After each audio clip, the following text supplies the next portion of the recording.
L'alchimie de la prise de conscience de Lorraine Sinclair, chapitre 8. Aucun homme n'a un amour plus grand.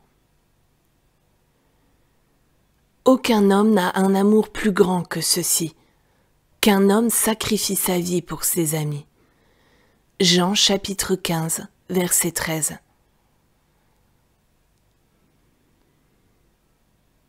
Pendant la Deuxième Guerre mondiale, la femme d'un fonctionnaire d'une province indonésienne fut capturée par les Japonais alors qu'ils envahissaient ce pays. Incarcérée dans un camp de travail, elle devint tellement exténuée et malade à cause du manque de nourriture suffisante et du travail physique éreintant qui lui était demandé, qu'un matin elle fut incapable d'aller dans le rang pour répondre à l'appel. Quand le décompte des prisonniers indiqua qu'elle était absente, le commandant la fit amener devant lui et la plaça en face du groupe. Il retira alors sa ceinture et la leva pour la frapper avec la boucle, afin que cette dernière l'atteigne à la face et, selon toute probabilité, la tue. Alors qu'il levait lentement son bras, elle raconta qu'elle ressentit une haine telle qu'elle n'avait jamais imaginé qu'une personne puisse en ressentir de semblable. Mais soudainement, et de manière inexplicable, au cœur de ce sentiment de dégoût, une intense sensation d'amour la parcourut, et elle fut capable de regarder au travers de ce qui lui apparaissait comme le mal le plus abominable possible, jusqu'à ce qu'elle réalisât au plus profond de son cœur ce qui était vraiment là. La présence même de Dieu, le Christ. Enveloppée dans la réalisation de cette présence, elle fut élevée au-dessus de l'horreur à laquelle elle était confrontée. Le commandant se tenait pétrifié, avec la ceinture dans sa main levée. Finalement, il laissa tomber sa main, renvoya la prisonnière dans ses quartiers et demanda à une aide qui elle était. Après cela, les gardes veillèrent plus soigneusement sur elle et lui donnèrent un peu plus de nourriture, ce qui l'aida à survivre à l'épreuve de l'expérience du camp de prisonniers. Dans cette crise, confrontée à ce qui apparaissait comme les plus cruels des personnes et la mort imminente, elle fut capable de s'élever à de telles hauteurs de conscience que pour elle, seul le Christ était présent. Vous et moi n'aurons probablement jamais à faire face à aucune situation aussi difficile que celle-là. Jour après jour, cependant, nous rencontrons à coup sûr des occasions de devenir conscients que ces personnes que nous rencontrons sont Dieu, apparaissant comme être individuel. Quiconque nous apparaît comme un Pilate, possédant tout le pouvoir, est effectivement la présence de Dieu, et le seul pouvoir qu'il puisse avoir est le pouvoir divin, qui est un pouvoir de bien et un pouvoir d'amour. Tant qu'il y aura des êtres humains avec qui traiter, il y aura quelqu'un avec qui se battre. Ce qui apparaît comme un problème de personne n'est cependant finalement qu'un sens de personnalité à part de Dieu. Mais peut-il exister une personnalité à part de Dieu? Peut-il exister une personne autre que la divine personne unique? Y a-t-il de la place dans l'omniprésence pour quelque chose d'autre que le un? Un signifie un. Et cet un inclut tout. Il n'y a qu'une seule identité. Cette identité unique apparaît de manière infinie. À cause d'un sens erroné de séparation, un sens personnel de cette identité unique a pourtant émergé. Et c'est ce sens personnel que nous identifions comme une personne bonne ou mauvaise ou indifférente. Mais ce n'est pas une personne. C'est seulement un sens faux de l'identité unique, de la personne unique, du je que nous sommes. Ce que je suis en train de voir comme une personne qui est malade, mourante, fausse ou malhonnête, est un sens personnel, un sens faux d'une personne. Ce n'est pas votre sens faux et ce n'est pas mon sens faux. C'est un sens personnel universel que chacun a accepté au cours des générations du conditionnement humain. Aussi longtemps que nous personnaliserons, c'est-à-dire que nous considérerons une personne comme bonne ou mauvaise, il y aura quelqu'un à craindre, quelqu'un à aimer ou quelqu'un à haïr. Il y aura toujours la peur que ceux qui nous aiment soient supprimés et que ceux qui nous haïssent ne soient pas supprimés. Nous tous avons fait l'expérience de penser qu'une certaine personne nous a fait quelque chose de nature dommageable, uniquement pour découvrir ultérieurement que ce n'était que notre imagination, une image que nous entretenions dans le mental humain, qui est toujours en train de jouer au volet entre le bien et le mal.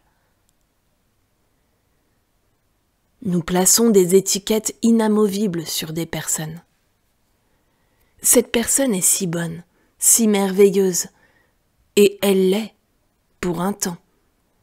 Mais parfois, l'ami en qui nous mettions tant de confiance et d'espoir devient tout à fait différent, presque un renversement complet de l'image que nous avions gardée de lui dans notre mental.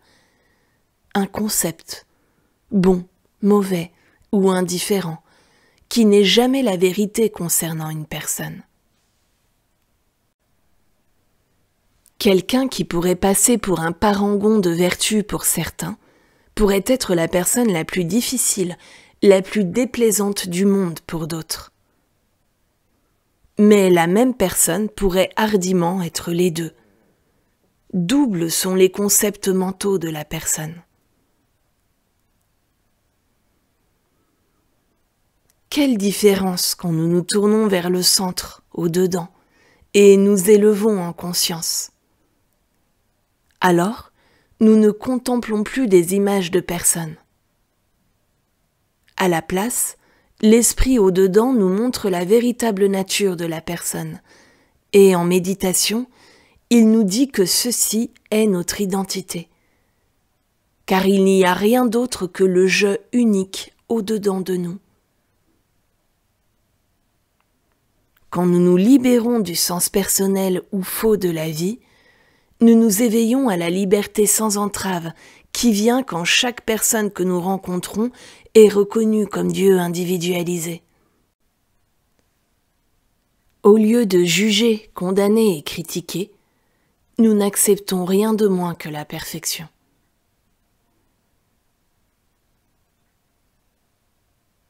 Ceci ne signifie pas que les mauvaises actions doivent être ignorées ou que la personne qui se permet d'être utilisée en tant qu'un instrument pour l'esprit charnel pourrait être appelée l'enfant parfait de Dieu.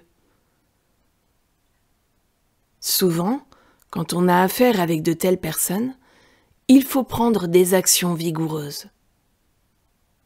Mais intérieurement, il ne faut jamais oublier que des actes mauvais sont l'esprit charnel, une tentation, et qu'ils sont toujours impersonnels, qu'ils doivent être reconnus comme un néant, le sens personnel, qui n'a aucune personne en qui, sur qui ou à travers qui opérer. Quand nous nous élevons à ce niveau de conscience, où nous sommes capables de reconnaître la divinité de chaque individu, le sens personnel est dissous. Mais le sens personnel ne peut être dissous dans la personne qui nous trouble. Il ne peut être dissous qu'en un seul lieu, au-dedans de nous. Il n'y a pas de sens personnel au dehors, dans l'espace. L'hypnose du sens personnel se trouve dans notre perception fausse de l'identité déjà spirituelle et parfaite de chaque personne. Une identité qui n'est jamais perdue. Il n'y a qu'une seule personne. Il y a seulement une je-identité. Mais cette je-identité est infiniment individualisée. Et cette je-identité individuelle demeure toujours.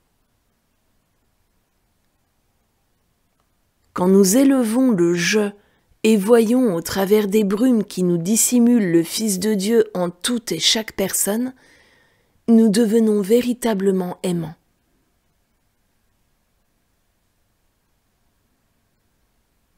Il y a de nombreuses années, quand j'avais l'occasion de voyager régulièrement en métro, je voyais la douleur et la souffrance de l'espèce humaine, et parfois la lie de l'humanité. C'était dur de regarder de telles sordidités, tristesse et souffrance, et de ne pas y réagir. Intérieurement, j'étais en larmes, mais un jour où je contemplais le spectacle, le plus triste que j'ai jamais vu, comme un flash il me vint. Mais derrière ce masque, je se tient, je, le seul et unique je.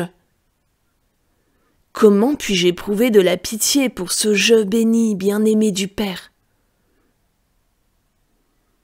Plus jamais je n'ai ressenti cette tristesse, parce que en arrière de l'image qui était en train d'être présentée, je pouvais voir en chaque personne l'Esprit de Dieu. Après cela, quand je reconnaissais le je dans des personnes, souvent la tension semblait se dissiper et un peu de clarté poindre.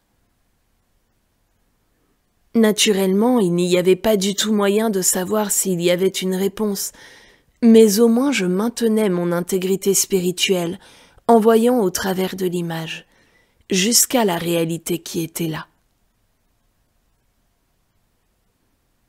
Par cette pratique, j'apprenais la leçon que mon instructeur m'avait apprise.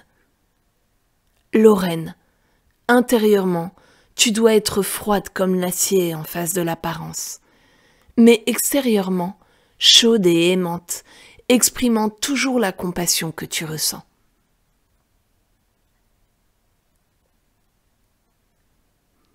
Chaque étudiant sur le sentier spirituel doit accepter la responsabilité d'ôter le masque qui recouvre ses propres yeux, pas de quelqu'un d'autre. Il ne doit changer quiconque. Ce qu'il doit faire, c'est de voir au travers du masque que la croyance universelle a placé sur ses yeux. Avec la vision spirituelle, nous voyons Dieu apparaître là où auparavant il y avait eu un être humain misérable ou impossible. Nous avons tous remarqué ces petits réflecteurs qui sont placés à quelques pieds de distance de la route pour guider l'automobiliste la nuit. Aucune lumière n'est émise par eux, mais quand une automobile braque ses phares sur eux, ils s'illuminent. Ainsi, quand nous sommes à même de voir au travers du mal apparaissant en tant qu'une personne, à l'impersonnaliser et à élever le je en elle, nous sommes les phares projetant une lumière sur les disques non illuminés de la conscience humaine, une lumière qui est réfléchie vers nous.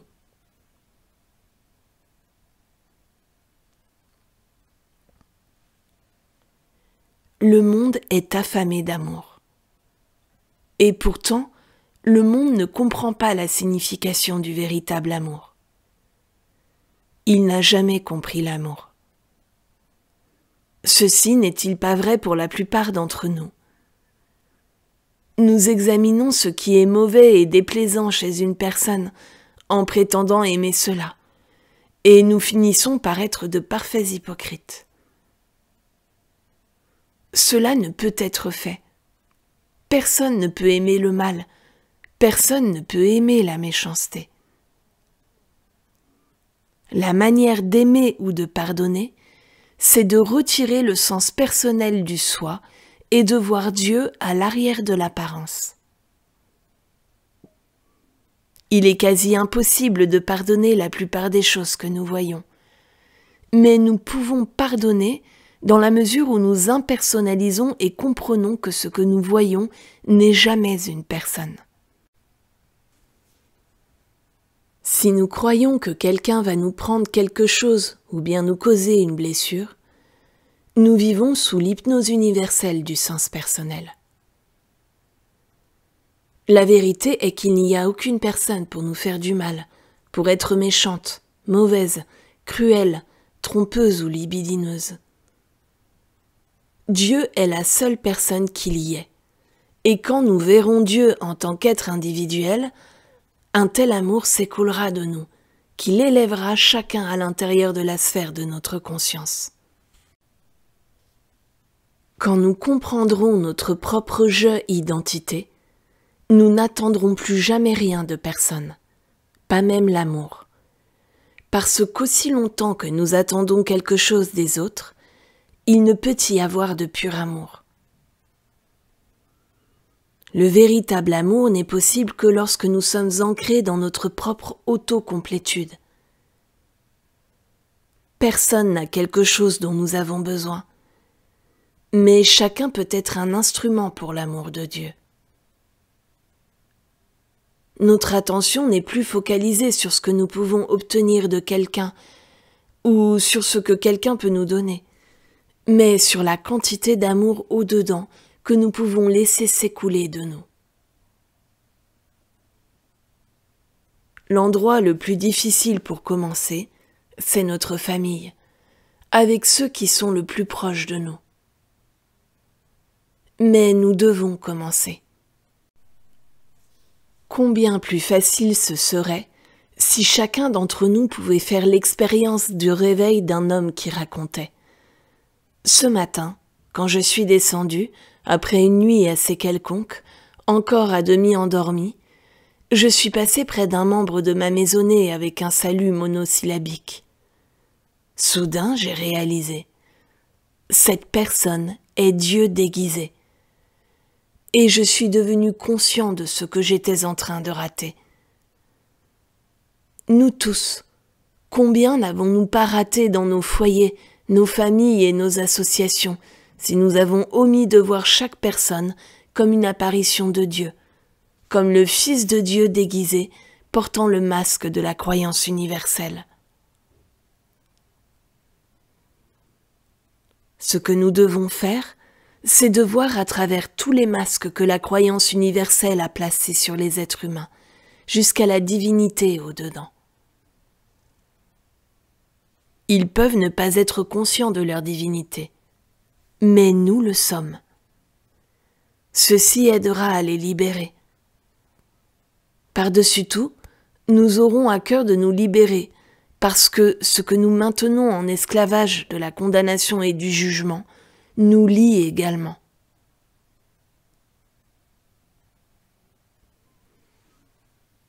Quelqu'un dans notre demeure doit être un instrument de l'amour, et nous n'avons pas le droit d'attendre qu'une autre personne remplisse cette fonction. Nous devons être l'instrument au travers duquel l'amour s'écoule et irradie vers chacun dans notre maisonnée. Ils en meurent tous d'envie. Donnez-le leur. Et la lumière qui est au-dedans d'eux, l'amour qui est au-dedans d'eux, commencera à être libéré. Ceci est toute une activité de la conscience individuelle qui voit au travers des concepts et, de ce fait, exprime cet amour qui est plus grand que tout ce qu'un être humain peut éprouver.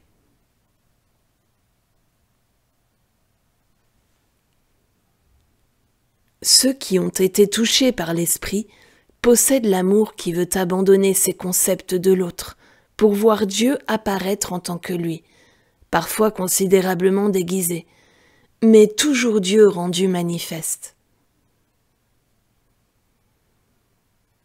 Si vous pouviez avoir Dieu comme membre de votre maisonnée, comment le traiteriez-vous?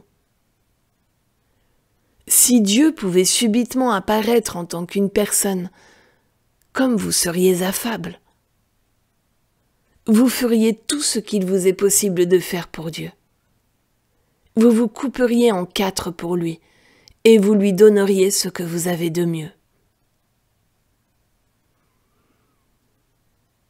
Traiter les membres de notre famille avec le respect et l'amour que nous donnerions à Dieu transformerait l'atmosphère de notre foyer.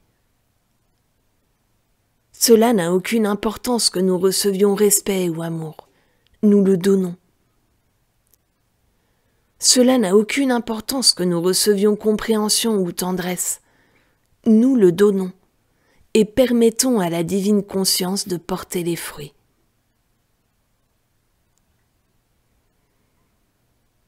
Quand nous considérons chaque membre de notre famille, la demande qui nous est faite est de ne voir que Dieu, apparaissant comme le Fils bien-aimé, en qui il n'y a aucune faute. Ceux qui essaieront ceci seront étonnés de ce qui se passera lorsqu'ils s'en tiendront rigoureusement à ce principe, face à toute suggestion qui leur est présentée. S'il y a un certain degré de réceptivité dans la personne, elle sera libérée. Mais nous sommes en train d'accomplir quelque chose de bien plus important pour nous. Nous sommes en train de nous libérer nous-mêmes. Ceci est la maisonnée de Dieu. Dans cette maisonnée, il n'y a pas de mari, il n'y a pas d'épouse, il n'y a pas d'enfants, ni de frères et sœurs, ni tantes, ni oncles, ni neveux, ni nièces, et pas de cousins.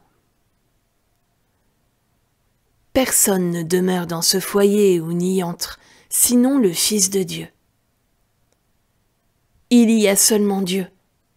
Dieu s'exprimant en tant qu'être individuel, de manière infinie, mais toujours Dieu.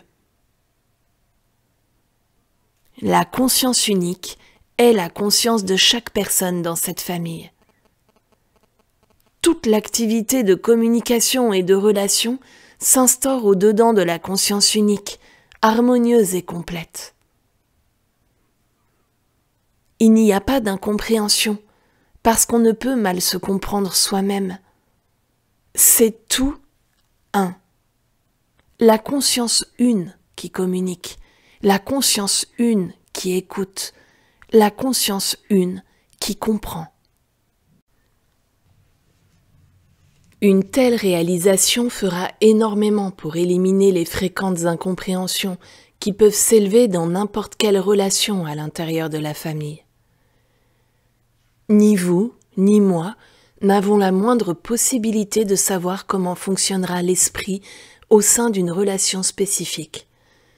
Mais quand nous amenons l'Esprit de Dieu à prendre la situation en charge, cet esprit rend toute chose correcte. La situation peut avoir atteint le point où il n'y a plus d'espoir et où, apparemment, il n'y a pas d'échappatoire. Néanmoins, c'est toujours l'image, la projection mentale. Notre fonction est de voir au travers de cette image, en reconnaissant l'identité spirituelle de toutes les personnes concernées. Une mise au point floue peut révéler de nombreuses personnes, avec de nombreux manteaux. Mais quand la mise au point est nette, nous réalisons qu'il y a seulement un. Alors, l'harmonie et une relation satisfaisante en résultent, parce que la relation est celle de l'unicité. Ceux qui ne peuvent répondre à notre réalisation sont éliminés. Nous ne les éliminons pas, il le fait. Nous laissons l'esprit opérer les éliminations qu'il est nécessaire de faire et amener toute séparation ou réconciliation qui doit être faite. L'amour n'est pas faible. L'amour est si fort qu'il n'y a rien qu'il ne puisse faire. Aimer, c'est faire aux autres ce que nous voudrions que les autres nous fassent. Quel cadeau plus grand pouvons-nous offrir à quiconque que de voir au travers du masque, jusqu'à l'Esprit de Dieu en lui, et dès lors élever le Fils de Dieu. Cela est amour, et cela doit être la base de toute relation. Et quand cela sera, il y aura la paix sur terre. Cela ne commencera pas avec des milliers de personnes. Cela commencera avec nous et avec nos familles. Chaque personne peut commencer à aimer non seulement ceux qu'elle pense lui être chers, aimants et qui en valent la peine, mais ceux qu'elle considère comme ses ennemis.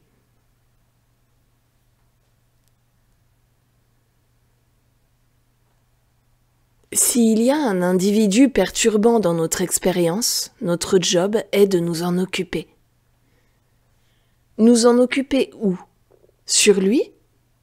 Non, pas sur lui, parce qu'il n'y a pas de lui de ce genre. Le seul lui qui soit, c'est le Fils de Dieu. Avons-nous à changer le Fils de Dieu, corriger sa nature ou le rendre plus généreux ou moins avare? Devons-nous lui faire quelque chose? Ou bien devons-nous corriger la suggestion au-dedans de nous-mêmes par la reconnaissance de la nature impersonnelle de n'importe quelle caractéristique apparaissant en tant qu'une personne? Ce que nous avons à faire, c'est de travailler sur nous-mêmes et continuer ce travail jusqu'à ce que nous voyions qu'il pourrait exister aucune personne semblable à celle que nous acceptons dans notre conscience. Quand nous réalisons cela, nous sommes libres. Non pas en essayant de changer une autre personne, pas même en essayant de faire la paix avec elle, mais en faisant la paix avec notre soi. Et notre soi est lui.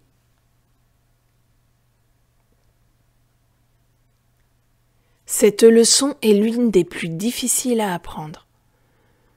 Combien de fois n'avons-nous pas entendu quelqu'un dire « Mais vous ne comprenez pas ce que cette personne m'a fait ». Quand j'explique ce principe à un étudiant, c'est la réponse que j'obtiens généralement. « Mais vous ne comprenez pas ». Mais si, je comprends. Je sais combien il est difficile d'appliquer le principe. Je sais combien j'ai dû travailler longtemps et fort. Je sais combien durement un étudiant devra travailler. Mais je sais combien ce travail est gratifiant.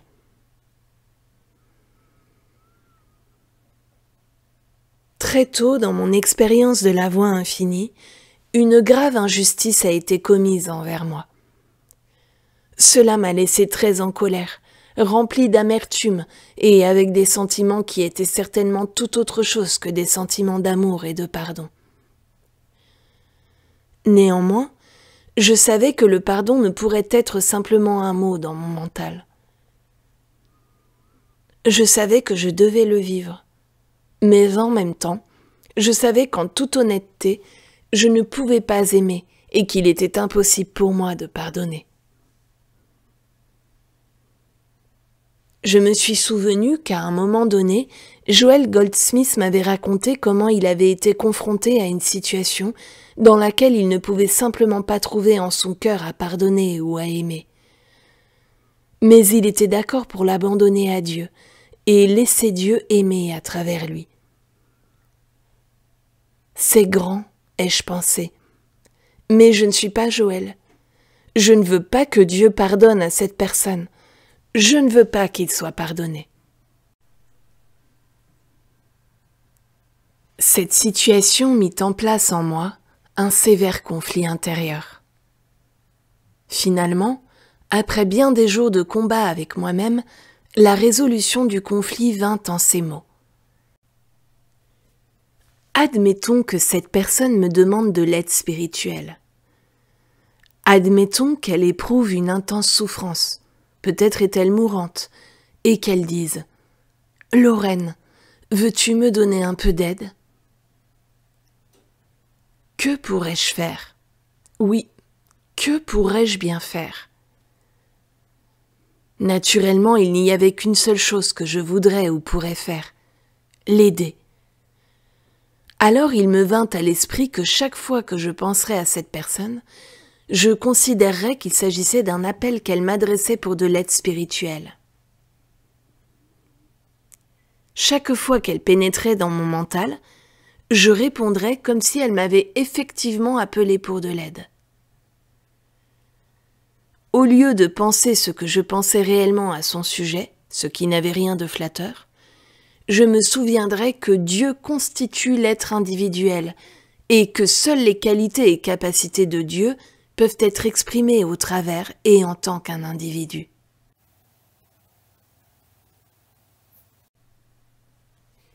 Non pas une fois par jour, mais au moins 40 fois par jour et même davantage, aussi souvent que la pensée de son existence harcelait et rongeait ma conscience, je le maintenais dans son identité spirituelle.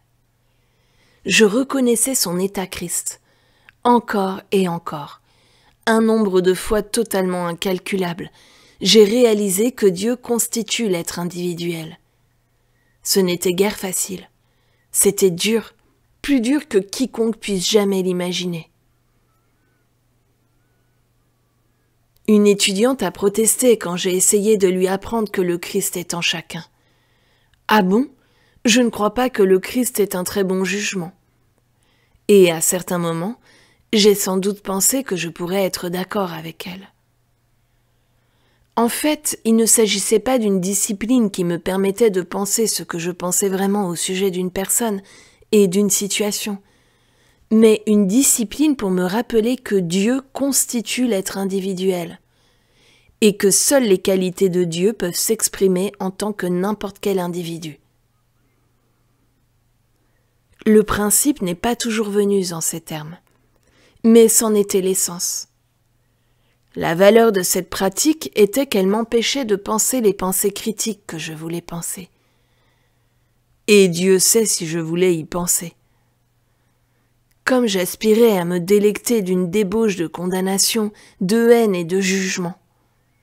Mais je me suis efforcée de continuer à savoir que Dieu constitue l'être individuel. Au cours de semaines de pratique continue, c'était peut-être 40 fois par jour que cet homme me venait à l'esprit, puis un peu moins souvent.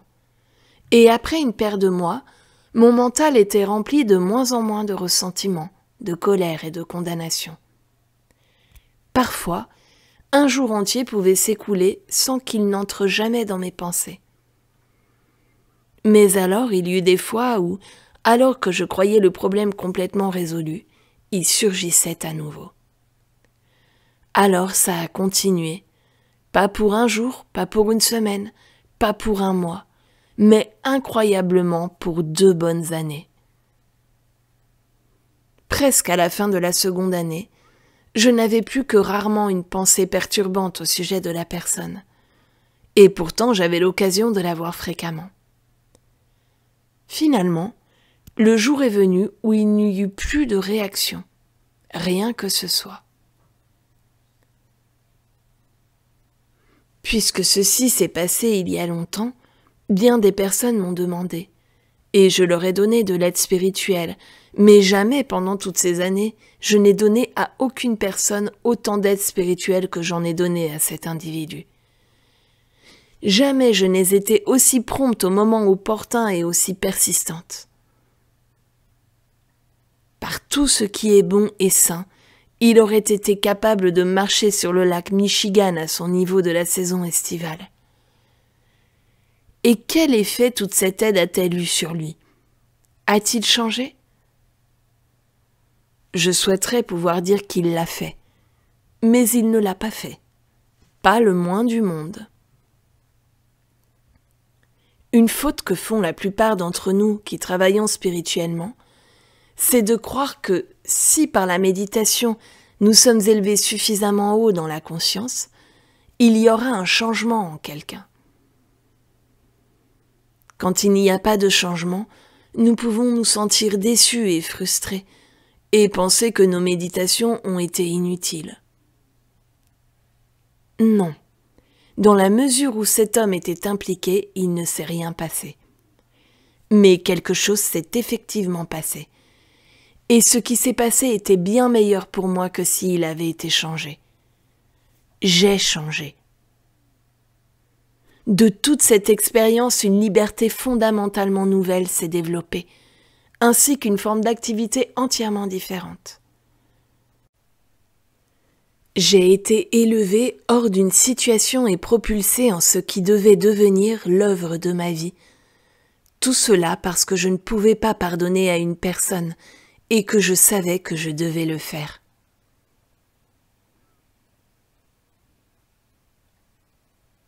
Que tous ceux qui travaillent sur un problème qui concerne les gens aient du courage quand ils constatent que leur travail n'apporte pas de changement. Changer les gens n'est pas notre affaire. Personne ne doit être changé. Le seul changement à opérer se trouve dans le concept de ce que nous voyons. Tout le travail que nous faisons doit être fait sur nous, et à l'instant où nous tendons le bras pour guérir une personne, nous avons déraillé. Si nous avons accepté un faux concept, c'est-à-dire si nous avons accepté quelque chose de moins que le Fils de Dieu, alors le concept faux en nous doit être corrigé, et nous sommes ceux qui doivent être libérés.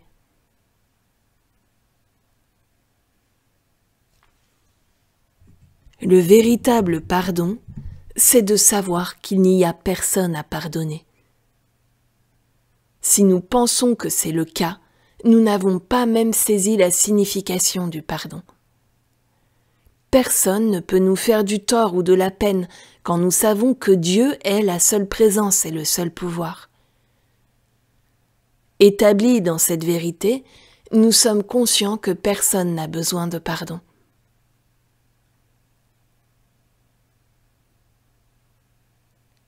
S'il est difficile de pardonner à un individu, nous pouvons méditer pour lui, connaître sa véritable identité et la source de sa vie. En tant que le Fils de Dieu, il est en possession de toutes les qualités de Dieu, et seulement des qualités de Dieu. Aimez vos ennemis, priez pour ceux qui abusent impunément de vous. Si nous pouvions commencer non pas à essayer d'aimer nos soi-disant ennemis, mais commencer à prier pour eux en sachant qu'ils sont l'apparence de Dieu et que Dieu est exprimé en tant que leur conscience, alors l'amour s'écoulerait de nous sans effort. S'il est difficile pour nous d'aimer une personne en particulier, nous oublions ce projet d'aimer. Par contre, nous commençons à lui donner une aide spirituelle en méditant pour elle, en laissant tomber le concept qu'elle est une personne et en sachant que puisque Dieu est la seule présence, Dieu est la présence de cette personne même et qu'il n'y a rien d'autre que Dieu. Si nous pouvions faire cela une vingtaine de fois par jour pendant une semaine, un mois ou une année, nous serions tellement remplis d'amour pour la personne que nous n'aurions même plus à essayer de l'aimer. L'amour déborderait.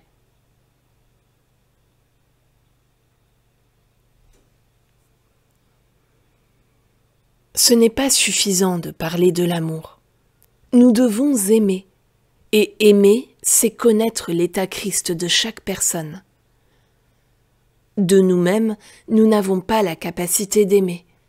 Mais nous pouvons faire de nous un instrument à travers lequel et en tant que lequel Dieu peut aimer en nous et en tant que nous. Nous pouvons nous plaindre de quelqu'un. Il ne me parle même pas. Baliverne, quelle différence cela fait-il? Nous parlons. Eh bien, il ne fait rien pour moi. Nous faisons pour lui. Il peut ne jamais l'apprécier. On peut dire du mal de notre bien. Mais cela n'est pas important. Nous le faisons.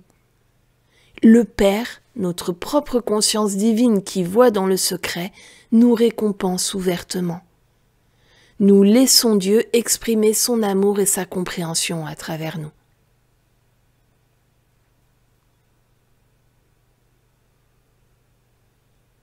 Quand nous sommes confrontés à des gens sans égard, irréfléchis ou méchants, nous pourrions nous demander « Qui m'a raconté que c'est un triste cire?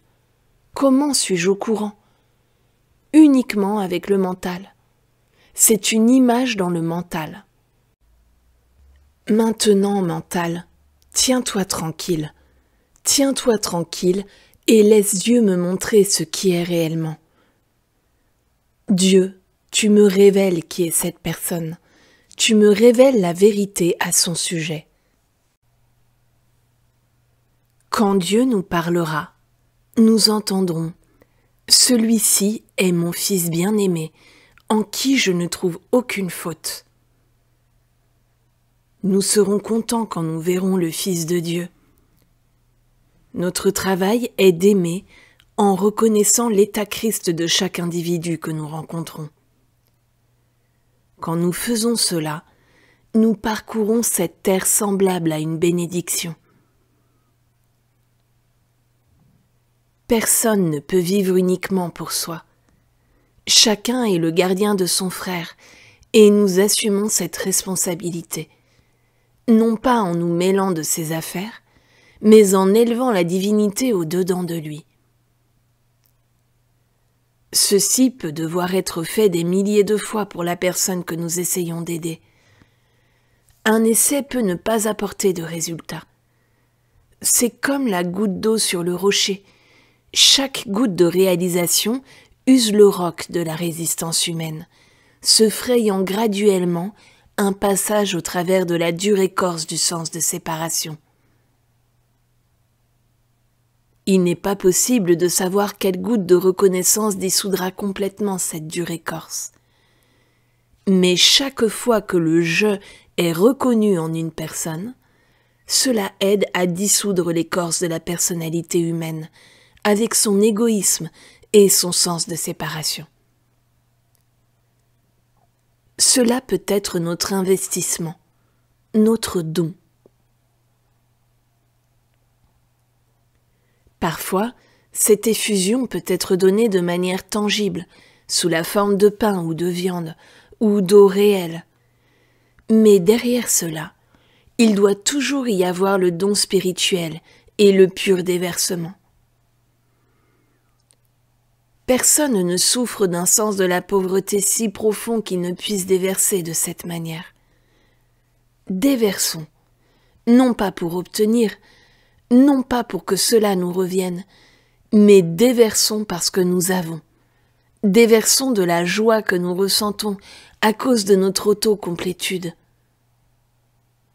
De nous-mêmes, nous ne pouvons pas faire ceci, mais à partir de notre état Christ, nous pouvons nourrir l'affamé, guérir le cœur brisé et réformer le pécheur.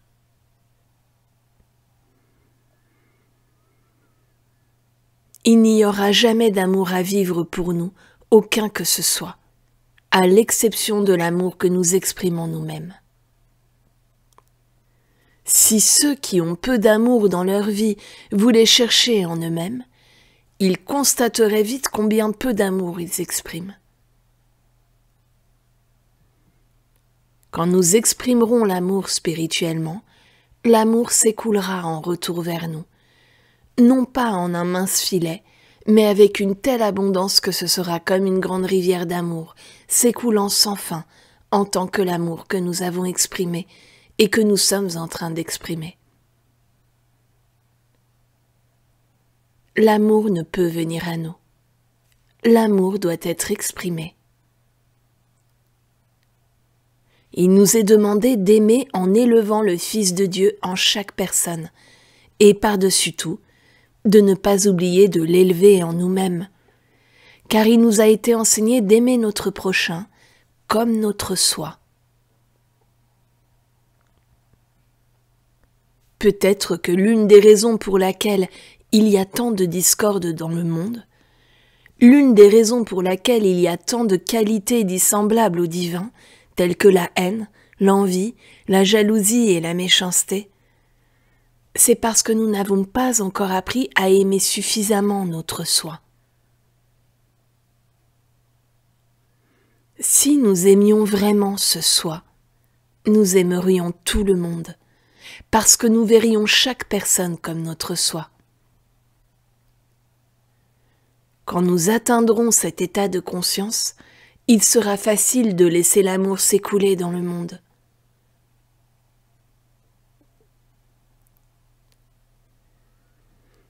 Le principe a été bien établi. Il ne demande qu'à être mis en pratique. On ne peut en parler, il doit être vécu. Chaque tentation d'accepter un état dual, deux personnes, doit être affrontée avec la réalisation que Dieu apparaît en tant qu'être individuel, avec une absolue conviction que Dieu seul est. Quand nous impersonnaliserons tout ce que nous voyons dans ce monde d'apparence, nous recevrons le discernement qui révélera l'univers spirituel dans toute sa plénitude et sa perfection. Ceci est notre fonction. Être une lumière étreignant le monde entier, y compris chaque personne, dans notre conscience de paix et d'amour. Aucun homme n'a un amour plus grand que ceci, qu'un homme sacrifie sa vie pour ses amis. J'aimerais paraphraser ceci de cette manière. Aucun homme n'a un amour plus grand que celui de sacrifier ses concepts concernant ses amis et ennemis. Nous sommes tous appelés à sacrifier nos concepts concernant notre prochain, à sacrifier notre sens personnel le concernant et de reconnaître son état Christ. Ceci est l'amour plus grand, et ceci est l'amour que nous devons donner à tous ceux que nous rencontrons. Voir au travers de l'apparence et reconnaître l'identité spirituelle. Ne sommes-nous pas tous quelque peu semblables à un torrent de montagnes limpides comme le cristal, qui a été recouvert de débris? N'y a-t-il pas des traces de débris du sens personnel encore abandonnées en chacun d'entre nous? Comme nous serions contents d'avoir quelqu'un qui écarte ces débris, afin de voir au-delà de la pollution le limpide torrent de montagnes que nous sommes vraiment. Voilà ce que signifie l'amour. C'est le cadeau que nous pouvons donner à chaque personne.